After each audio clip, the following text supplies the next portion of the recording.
Well, welcome back. The time is now 6:45 a.m. More than 69,000 men and women across the country serve in the Air Force Reserve. Their headquarters, though, are right here in Central Georgia at Robins Air Force Base. And their jobs span the globe and includes a lot of tasks that you have probably seen in the news, like the hurricane hunters or helping Afghans find safety. Well, at Robins, one center helps manage all of that work. Wow. So I went behind the lines to take a look.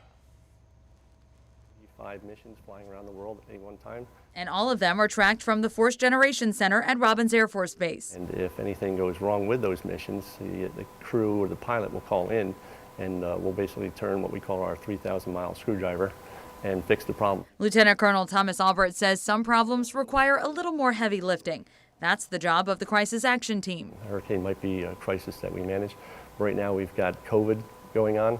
We've got the Operation Allies Welcome, supporting the Afghans that have come over here. Here in this room, senior Air Force Reserve leaders make decisions you often hear about in the news. Once COVID started back around January, February of 2020, within 24 hours, we had, I want to say it was about 100 personnel in New York City supporting the hospitals there. And you may remember these images of U.S. troops helping Afghans out of Kabul. Some of them were reservists. Their mission crafted right here at Robins. We already had the units lined up of who was going to be supporting. We had them over there. They flew back and they did their job professionally and exactly as they trained to do. Along with fighting on the front lines with members of the active duty military, the Air Force Reserve also manages the hurricane hunters, firefighting missions. Working on the deep freeze mission, which is supporting the National Science Foundation.